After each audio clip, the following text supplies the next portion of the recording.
Me so deep. I always love stories with Wendy. Oh, God, yeah. Right. So, guys, naan bread story. Me and Wendy just moved in. Wendy couldn't cook very much. I've been cooking pretty much everything for us. And I have to give you a prelim story to this story. So basically, a few months beforehand, I found Wendy just tipping milk down the sink. And I was like, what are you doing? Why are you wasting our milk? And she's like, oh, the sell-by date says today. So it's gone. And I'm like, no.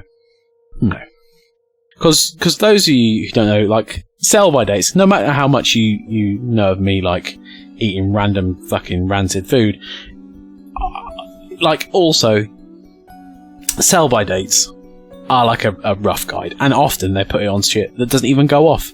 So it makes you buy more. Like honey. They found honey in the Egyptian pyramids. And they're like, sorry, only lasts this year. Fuck off. So, she tipped the milk, most of the milk away, and I stopped her. And I was like, no, don't, look, just give it a smell. If it smells alright, it's fine.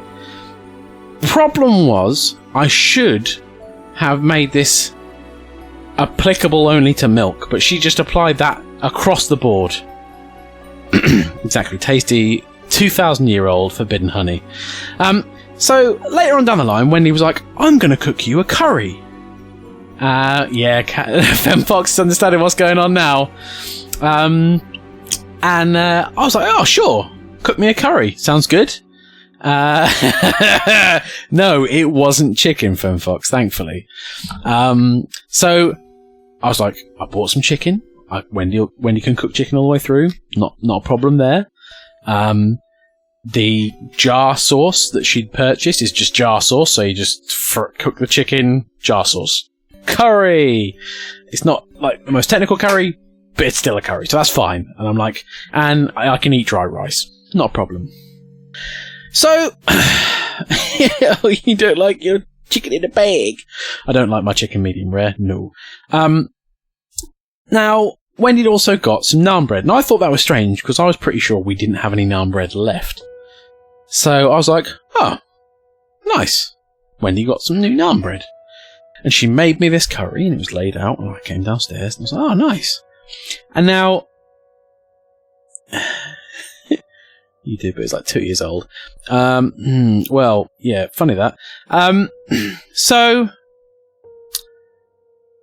I sat down to eat the meal, and I picked up the naan bread. And Wendy kind of looked at me and was like, is it alright? And I'm like, well, yeah, it looks really nice. But the naan bread kind of felt soft, but unnaturally soft. And I was like, that's a bit weird. So, I bet into this naan bread. And the unfortunate thing was it was naan bread on the outside, but it was liquid on the inside. Because she had found it had fallen down the back of the cupboard, and it was 5 years out of date. And she was like, I've never seen you pull this face in my entire life of knowing you. And literally, I just went and had to run to the kitchen where I was just like seriously chunderage in the sink. And to give you a little bouquet of what it tasted like. You know when you drive past an animal that's been hit by a lorry and it's been sat in the sun for about a month and you get that smell? It tasted like that. It was a bad time. Cease! Cease, stop! Oh, wobble. Indeed. No more! So, garbage dump smell. Yeah, probably. Yeah, so that was a real sad time. And you know what? While we're telling this story, I will finish off with Wendy's breakfast she made me on Christmas morning one year. And I'm not trying to throw Wendy's cooking under the bus because she's cooked me some lovely meals. And I will say this before I start. She legitimately makes the best cheesecake I've ever had. It wasn't the same naan bread. No, it wasn't. So, on Christmas morning, Wendy? Come in. I can hear lurking. Hang on.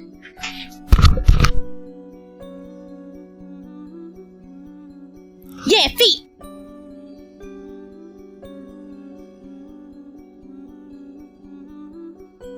It wasn't lurking. Obviously, it's just the horror. Yum, yum. Hang on. We're sticking up here. So, I've been doing a lot that Christmas. I was like, right, Wendy, I've been out delivering stuff to the family all night. Beforehand. Hang on! Yeah, it's live!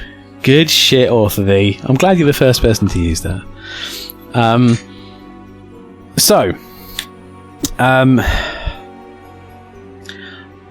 was like, Wendy, can you do two things?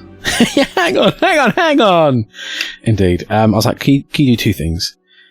Can you be in charge of the alarms in the morning? Because normally we share alarm duties. So I was like, I'll put my alarm on and I'll wake us both up. So I was like, can you do the alarm? And she was like, yeah, sure, fine. Woke up and I was like, I feel oddly rested. I don't remember the alarm going off. And what had happened was Wendy had got up at the right time and gone and had a shower and just not woken me up. This is before Hadrian, so we could get together a bit more speedily. But basically, we got up 15 minutes before we were meant to be at my sister's on Christmas. And, it's a challenge to get there in 20 minutes driving anyway. And you have to go in at certain times because it's like a home, so you have to book in to get there. I love her so much. I love Wendy so much too, but sometimes she challenges me. She hurts me and cuts me deep. But so she woke us up so late, and I was like, oh fuck. Running around, wrapping presents, like trying to have a quick rinse around the key areas so I didn't smell like a hobo, and then get ready to go. And I ran downstairs, and Wendy was like, I'm so sorry. I've made you breakfast to say sorry. And I was like, okay, brilliant, thank you. What have you made me? And she made me a poached egg. And this is the one we were keeping chickens. Now, prelim to this, I had said when we get the chicken eggs out, we always load them from the left. So you just load them from the left, and then you just take from wherever's missing, and it cycles round. Sure, I thought that was pretty simple. Wendy, however, had been, whenever I wasn't around, just tidying the eggs up, and that meant there was about 3 eggs in the middle that had just been going backwards and forwards in the fridge. So she made me this. She was like, I'm so sorry we're late. Have this poached egg. And the egg was rancid. And, and I was just sick in the bin. Yeah, happy Christmas, as Cowley Pastry would say. Merry Christmas. Indeed. Are you sure she isn't trying to kill you secretly? Well, I am quite lucrative if she manages to kill me off, chat, so you keep an eye on her for me. I think she's been trying to kill you. Well, when the bees thing, she did also try and kill me. God bless us, everyone. Indeed. Right, I'm going to turn my light off. Thus concludes story time, ladies and gentlemen.